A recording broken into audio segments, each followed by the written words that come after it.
Welcome to the Protector Culture Podcast with Jimmy Graham. Jimmy is a veteran U.S. Navy SEAL, a former protective officer for the CIA Global Response Staff, founder and CEO of the Able Shepherd Program, a husband and father of four, and a personal friend of mine. Now here's Jimmy. Hey everybody, welcome back to the Protector Culture Podcast with Jimmy Graham. I'm your host, Jimmy Graham. This is kind of an impromptu podcast. I didn't want to wait much longer. We didn't have a recording of one scheduled, but as the world already knows, on July 13th, this past Saturday, just a few days ago, there was an assassination attempt on President Trump. So, our former president, an attempt on his life from a shooter on a rooftop in Butler, Pennsylvania. Okay, so where everybody's going to remember where they were when they heard this. Our kids now have this thing. Like, where was I when I heard about September 11th? I was in the SEAL Team 8 platoon hut buying plane tickets on the platoon hut computer, and the news was on. And one of the guys said, hey, somebody flew into the towers. I look up and I see what's going on, and we're all kind of like, oh, what an idiot, right? Thinking it was maybe a Cessna that just was trying to look and just something went wrong and then they hit. But when the second one hit, all of a sudden everybody paid attention, and we thought we were going to war that day. Then the Pentagon followed. We were literally unlocking the armory, ready to just throw down. We didn't really know what to expect, deployed several times after that overseas, but it just marks in any American's mind where they were, like people that were old enough to remember John F. Kennedy. They remember exactly what was going on that day because it marked it in our minds. Our kids now have that. So where was I? I was finishing a 4-day, 3-night mountain adventure in the mountains with a bunch of kids. Kids, this was 15 vehicles, 16 personnel, including little ones, and just modeling what healthy looks like to these young people. Like, there's somebody at some point has to clean all this mess up, right? And it's going to be our kids. So our future requires young people that are strong enough, that know enough truth to know who they are, to know whose they are, and they're going to have to put the pieces back together. And it's unfortunate. It breaks my heart to say that, right? Being a father of four. But that's the truth. So that's exactly what I was doing. We didn't have coverage. And it was actually Sunday. On Sunday, I come back in. Come back in, we load up all the motorcycles, we're doing all this stuff, and I get a text from my wife that says, Trump was just shot in Pennsylvania. So is that shot dead? Is he alive? We just don't know, because we're just now getting a signal. And then back down the mountain, here goes all the information, and then so-and-so heard that it was a miss, and so-and-so said, no, shot him in the face, and it was bloody. So we had to get all this stuff going on. So that's my recollection of that, my memory of that's burned in forever, is that's where I was. So we get back and get some more information. I talk to my wife, and then we start filling in the blanks. Okay, so full disclosure, you guys have heard me talk about it, maybe you haven't. Where am I about Donald Trump? This is what I love about Donald Trump. When he got elected, he cut the puppet strings and ran across the room, right? And it proved to the world something else is in control of the presidency, meaning that in what we have made of that office, and having served for so many years with the military, with the SEAL teams, with the CIA, with GRS, Special Projects Team, all of that, and knowing many Secret Service agents, because a lot of them transition over to that, and we have worked hand in hand, even training together, cross-training together. So I know all this, and a lot of times, with Obama and the presidency, a running joke between those peer groups would be, hey man, what's up with your guy? Like, what is going on? Like, shut up, man. They're not protecting the man as much as they are the president, as much as they are protecting the presidency, right? So you don't have to respect the man, but you do have to respect the office, right? If we're going to have any kind of future, then it must be that way.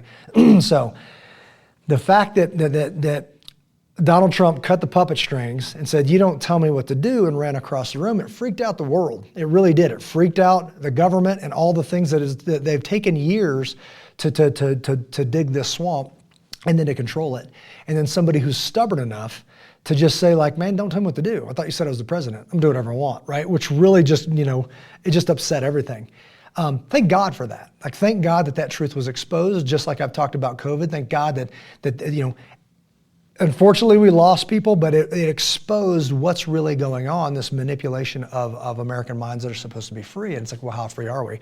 So that's what I loved about that whole, the presidency of Donald Trump. Not to mention the policies. For me, man, if you're going to vote to murder babies, then you're off the list, right? So it's like if you got somebody who's trying to prop up that agenda of Planned Parenthood to murder unborn babies, you're dead to me, right? No thanks. So I do believe that he loves this country. I just believe he loves Donald Trump more, right? Okay, now, what I can't stand about Donald Trump is we're in a war on decency. And the leader out of that must be decent. Like, you can't be in a war on decency and be indecent and get us where we need to be, right? So if you're saying that Joe Biden and Donald Trump are the best we got, man, that's just not good enough for me, because I love this country and I know many men and women in this country. But let's stick with this for a minute. I know many men in leadership that were military and all that are tremendous men, and they're better than either of those options. Okay, so do I know that God? The other thing that bothers me is that being a Christian man, a devout Christian man, I know a lot of Christians that have really given up a lot of their values because of the color of shirt the guy's wearing, right? So if all of a sudden he's like, well, he does this, he's indecent. Biden or Trump, doesn't matter who's talking, my kid's gotta leave the room, because I don't want them hearing that, right? I don't want those examples in front of them, right? Just not a decent man, period. But I also know that God has used indecent men. Why? Because it's all he's had, sinners rather. But I would prefer that there be a strong man, not for money, but of self-confidence and faith and justice and honor and all that. I just don't think he's that guy. Anyways, up until now, and I'm gonna talk about that. So that being said, loving this nation and this divine gift that is our government system, and knowing that position has to be protected and corrected and fought for. Like, if we can't have a clean election, then what's our future going to look like, right? And the presidency must be protected. When I saw the video in my truck as it downloaded and all that stuff, and I saw what happened as just, again, being a SEAL sniper, if you're shot in the ear, I was telling a buddy, that's like going 100 miles an hour, somebody else is going 100 miles an hour, and you touch mirrors. Like, if you've ever bumped mirrors with a vehicle, you don't get much closer to certain death, because nobody survives that, right? So not a miss. A miss could be here, here, here. But if you got shot in your ear and you're alive, it doesn't get any closer than that. And I don't believe in coincidences. I just don't, right? So I don't believe in coincidences. That was a divine intervention. So when I see this happen and the grabbing the ear, turning the head slightly, then grabbing your ear, if you turned your head at all, an ear shot is a kill shot, right? And I think it just came out, I think it was BBC and some others that posted that the sights, just doing all the math, were on his temple. And then there was a commotion, I think by someone not friendly to Donald Trump, a commotion caught his attention, and when he turned, he immediately grabs his ear. So that slight turn of head towards someone, just it comes to mind, like, what you intended for evil, I will use for good, right? So I look over here, but that move saved my life, grabbed my ear, and now, Secret Service comes in and down you go, right? So all of that stuff, understanding about ballistics and bullets and blah, blah, blah, all this other stuff, 130-ish yards, they're talking about 400 to 500 feet, as they say 120 to 150 yards, or meters rather, so ish, 130 yards. Not a hard shot. I just took out some beginner shooters, I won't say who, but just took out some individuals that had never shot before, and at 100 yards, we're sitting there pinging head steel, right? So this is not a hard shot at all once you understand what you're doing. But when he goes down and then he gets back up, and he's a big guy, and you can clearly see his head. I know they're saying shoot her down, all this other stuff, but man, you just don't know. In that situation, you have to assume the worst and full coverage all the way in. So when he fights his way in, because he won't be told what to do, again, that stubbornness is a gift in my life and my wife's life and his life, right? That I've never seen. We've seen assassination attempts, even fake, like not fake, but it wasn't an attack, it was a false alarm, and the guy's like, ah, and they hide, right? So a guy like me, when I see what is a risk and a fist come up with a bloodied face, I got emotional. I'm like, whoa, because it reminds something in my core that has to do with being a patriot, with a fight that just seems like unwinnable, and that's the best kind. Being the underdog is just the heat. So something in me stirred, and when he's yelling fight and all this other stuff, man, it just got me on this core level of being a man, and then escorted out, right? Pretty disgusted about knowing what I know about security and then seeing the response, the lack of planning, all of this. So as a sniper, let me just talk about that for just a second. What's called a range card. So a range card means this. Benghazi, Libya. Was in Benghazi, Libya, was the team lead in Benghazi, Libya, and on the outskirts, on the perimeter, there were pre-designated range cards with ammunition, with all of this stuff, just in case. And this is like every day, all day, every day. This stuff's there because somebody had the foresight to say, I'm gonna build this. I know the guy who actually did it, but they built out these platforms, they did all that. In case one day they have to defend this place, what's a range card? You pull out a range card, you've already made it with laser rangefinder, they teach you this in sniper school, and you just say, here's the layout, here's everything I'm looking at. All right. So I'm not going to sit here and be lazing on the day of, like, hey, to that tower, to that, the corner of that building. So you make a range card, and the way you do it now is you just get an overlay of the area you're looking at from like Google Maps or whatever, and then you just measure the distances. So you know the corner of that's 200 yards. You know that water tower is 500 yards, and you know so at a quick glance, you just know. So this should have all been built out so you have not only ranges, but you're sitting, where's my area? It's not the world, right? Where's the section I'm watching? It'd be best if you had one just using his eyes and somebody else using binoculars and then having a spotting scope to dial in on things and check them out, right? So if you're in a spotting scope, you're looking this big, you're gonna miss most of the stuff. If you're in between with binoculars, you're gonna see movement and then hone in on it. And if it's your eyeballs, you're gonna notice something that's not right, pick up your binos, I see something, or dial in with your partner to say, what is it? And I see a gun, and now take a shot, right? So all of this stuff should have been done, and there weren't a lot of building options. When you look at where could someone be, there's just not a lot of options. So when you see that building, you better have eyes on it. Now, there's reports now that additional resources have been requested, and this is one of, I wouldn't say but one of the highest threat targets in the world at this point is Donald Trump before this election. Right? So it's not like it's Tuesday and it's like Jimmy Carter. It's like it's just not. Like, this is heating up. This is the next president of the United States, potentially. So be looking at the leader of the free world, and because of all the tension and all the crazies out there. So this was game day. Children in schools and churches aren't high risk. I say this all the time. They're not high risk, they're high cost. Because if we lose one, like, what's the price that you associate with your kid? Like, there isn't a number. Right? And there are heartstrings. So they're not high risk, they're high cost. This is truly high risk and high cost, right? So both of these things, this criteria, it means if you're on that team, Secret Service is actually really big. So if you're on a protective detail, it means you're the best. You're the best at this is not what I saw. I didn't see the best. And I know there's like, DEI and affirmative action and all this stuff, where in this job, when things go south, you need killers. You need people that can take human life. You need people right now that can make split-second decisions, understanding the cost, weighing everything, and saying, what would happen if I didn't pull the trigger? Then innocents would die and you pull the trigger. Without hesitation. Validate it, take the shot, boom, done. Right? That's what's needed. Sometimes it takes a lifetime to build those people, right? Sometimes those people are not the right people. I don't care what training they go through. You're just not the person. My buddy Todd used to call him the good neighbor. Like, the good neighbor means, man, he'll loan you the mower, he will cut your grass. He's a phenomenal human being. He's got no business doing this job. And we would see those people, weed them out, and there's all this. But now when we've bit off on this DEI woke agenda garbage, those people get put aside.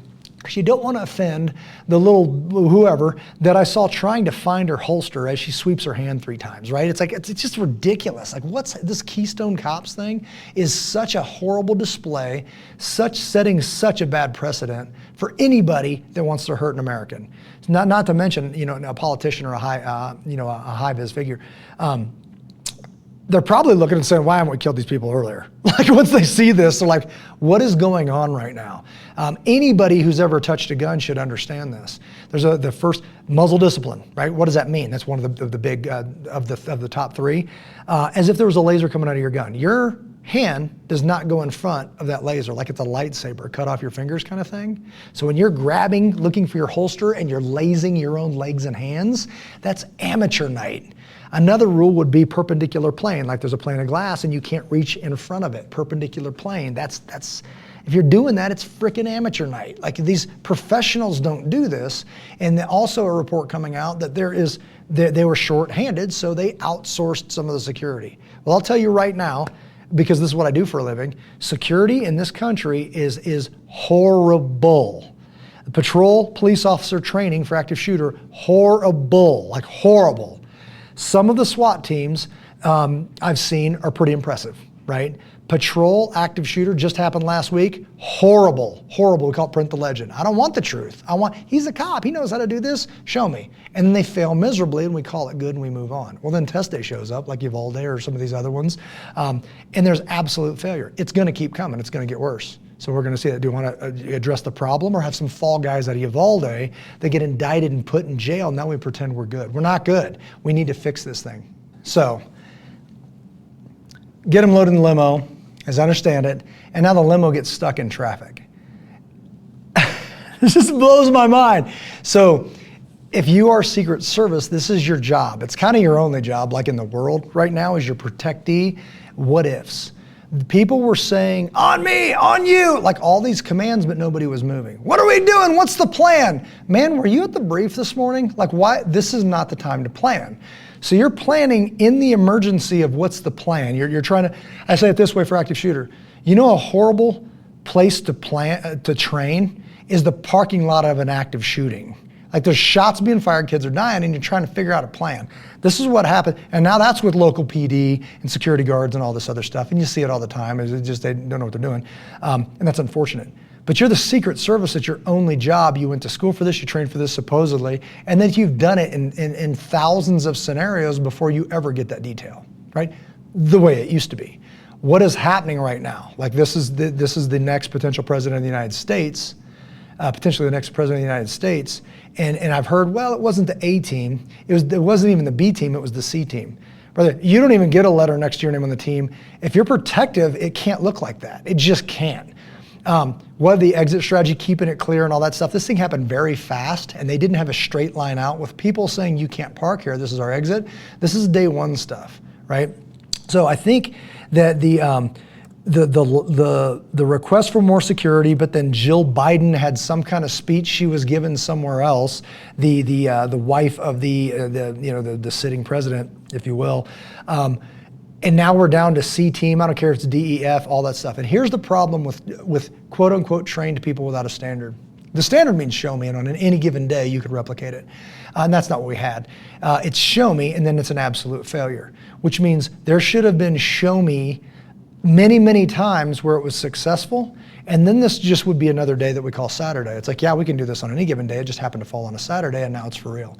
So that obviously didn't happen because you couldn't do it. Even keeping the lanes of traffic open for that high level of a person, it's very difficult. By the way, security is a thankless job, and nobody wants you, and you're a waste of money until day of. And day of, again, in Benghazi, Libya, they would have paid $1 million minimum for one more guy. The problem is it's too late now because we were requesting security. We were trying to do this, trying to do that, all that. Now it's test day, and there's only the people here to protect human life, right? American lives. So just a big, big deal. Request for more security. I think the big takeaway here is that Donald Trump can afford security. He could afford snipers, he could afford all that. But the danger in having people sit in those seats that are quote unquote trained and without a standard is that now you're gonna say, well, Secret Service is here and they've got it. As if that's a thing. Like what you just said is I have so much faith in Secret Service that I'm not gonna hire my own guys that could actually do this job, right? Okay, well, I'll put them somewhere else because you've got this. Across this nation, I guarantee you, mark my words, across this nation, they have, well, we've got a guy. We've got a cop. We've got an ex-military guy. We've got a whatever. Show me. It's simple. It's simple. Like I don't know how many teams I'm working with right now on church security that have got a guy, and we feel like we're pretty good shots. I don't care what you feel like. This is not a feelings game. Can you show me a standard that's repeatable of how you shoot under pressure and how you don't shoot at my daughter? This is so easy to prove out in the matter of about 30 minutes, right? I can hand somebody a gun and know this isn't gonna go well. By the way, they're holding it, right? And now all of a sudden they go in and they can't perform a basic standard test on a Tuesday where it's not scary. There's no chance they're gonna be successful on a Saturday where it's really scary, right? And they're worried about getting in trouble, and they're worried about, am I doing the right thing? And there's civilians all around.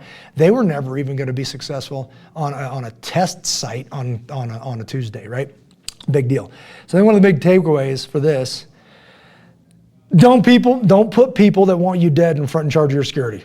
Just, I don't even know how else to say it, right? It's like people want you dead. It's not a big secret. They hate your guts as a human being. They don't want you. A moral and just people doesn't need a big government, right? So if you're in government and you want to become bigger, make the people less moral and just. Stir the pot, call it racism, call it, whatever you want, call it woke inclusion, DEI, call it all this stuff. But if you can keep people immoral and unjust, you've got job security. Why? Because we need a big government to control them. So it's absolutely scary. And if I know that to be true, which I do, and I had money like Donald Trump, there's no way I would trust government security anywhere near me. So now Secret Service, in my mind, just went on the same list as FBI. I don't trust you as far as I can throw you because I know who pulls your strings, right? Not happening. I just don't, I'm not in. I'm not in at all. I know for a fact that who you don't see at anything that's a little bit edgy, like if you have drag queens and they're pulling out their breasts and the fake breasts in front of kids, you know who won't stand against that ever? Somebody with a government pension, somebody that, I was just on a freaking text string with a local police chief. It's like, well, it wouldn't be appropriate for me to talk to you. What are you talking about? It's about safety. Well, go talk to the Pride Show organizer drag fest thing. I'm like, what's happening right now? It's like these men and women, there's another sheriff, that are assigned to protect us, not just against like, this is indecent, right? And harming children and sexual assault and physical assault and all that. They're hiding behind their PR reps. And it's unsat, man, it's unsat. Okay, so I wanna wrap this up, but I wanna talk about this because I was listening to Jack Hibbs on the way here. That guy is the man, he's so awesome. I pastor out of California, Chino, Calvary Chapel, Chino Hills, one of my spiritual leaders. And he just doesn't shy away from any of this. And on the way here, I was listening to him talking about Leviticus 14:14, because as I have looked at this and I fully understand that God has used sinners, because it's all he's had to work with, right? To do amazing things throughout history, throughout the Bible, right? And that gives me comfort because I too, as a sinner and a saint in Christ, through Jesus Christ only, I want so badly for the good things in Donald Trump to be good, to be decent, to be good. He's proven his grit, and just seeing him get shot and do all that and stand back up, it was powerful, and it just gives you hope of a nation, and not that Donald Trump will be our savior, ever. Ever. You can't elect a savior, period. Our savior's in Jesus Christ. But my prayer is that Jesus Christ would speak to Donald, a near-death experience, and I know you're an old guy. And almost dying makes you rethink things. And my prayer is that Jesus Christ would speak into the heart of Donald Trump and he would hear it, maybe for the first time ever, right? So when you say, well, he's done great things, he's done all that, right, because that's kind of the thing that he knows will be the shtick to get him in there.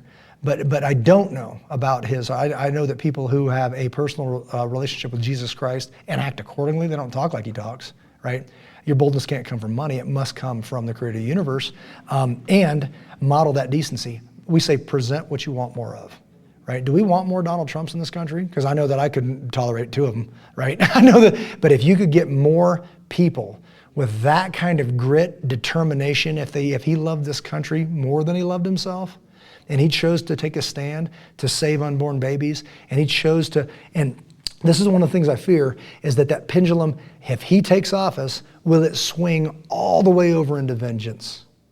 Or will it swing all the way over and then he could stop it before vengeance, but just make it right, to say, I have the power to crush you and I'm not going to, right? Not into vengeance, but saying some of this stuff is garbage and we reverse it this day, right?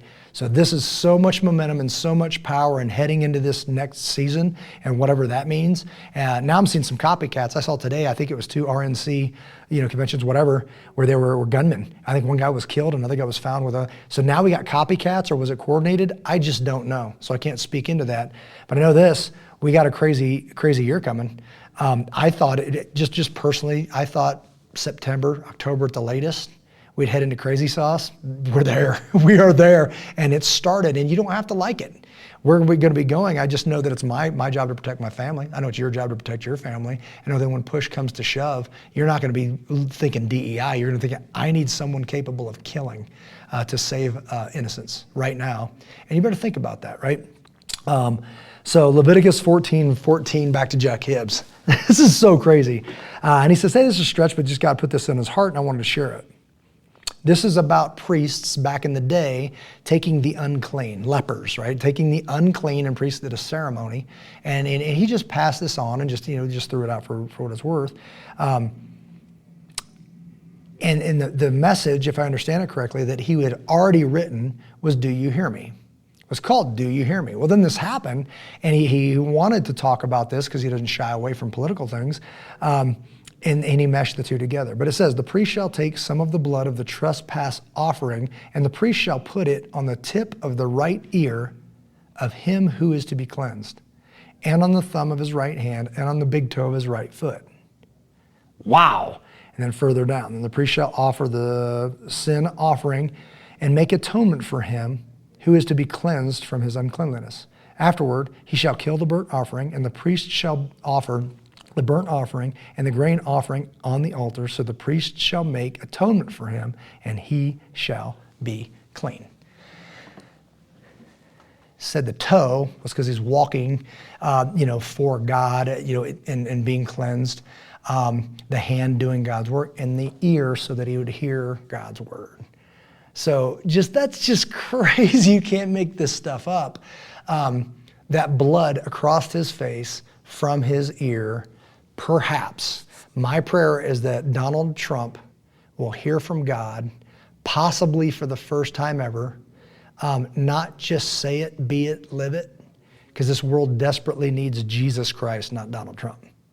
But I know that God has used imperfect people because that's all he had to work with, and he might be doing it again right now. So for the sake of my children, I don't just love my kids, I love all kids. For the sake of the future of the nation that I absolutely love, my prayer is that he will be protected, that he will come in, and he will be controlled enough, possibly for the first time ever, to not have the pendulum swing all the way into vengeance, but to level it up square and center into righteousness.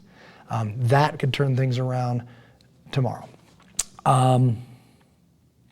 What are we going to do about it? So you see all this stuff that I'm not in control of whatsoever. But I just spent the whole day in a planning session with some of my staff, and some of them are here, and some of them are going to learn this very quickly. But as we delve into what is the calling on the heart of Jimmy Graham, I would say it this way: at this point, we're trying to reduce this into a vision statement by pursuing the hearts of men so that they can model a better future for the young people. It was born in the Frederick Douglass quote that says, "It's easier to raise strong children than to repair broken men." And that was heavy on my heart. And I said, well, what if we take men and we model a better future? But what I found when I attempted to do that some of these men aren't healthy enough to be presented to my kids. Again, present what you want more of. So I said, well, how about we get healthier together, meaning sustainable in a true foundation. Then we take that and we present it to our children. And in doing so, the children are better, but the men are rewarded as well. That's a pretty good recipe for a cycle that was supposed to be that way the whole time, right? So reminding men of who they are in Jesus Christ, whose they are, belonging to Jesus Christ, and that they were born into a world at war, and it's time to put away Netflix and watch other people have adventures when you have the courage to step into your own. So welcome to the battlefield. You were born into a world at war for a time such as this, and if you don't step into your place, God will use somebody else, and that's unfortunate. So I invite you to do so, and I'm not saying you do something that I'm not willing to do. I'm willing to step out and make sacrifices and do the best I can, not perfectly, but increasingly, to step into a battlefield for righteousness and for decency, and I'm going, and you're invited. So I love you guys. I'm praying for you. God bless each and every one of you. Take care of one another. Hey everybody, thanks for joining us again for another episode. Please be sure to follow us and support us on all of the social media. That's Facebook, YouTube, LinkedIn, Instagram. All of that starts by visiting ableshepherd.com.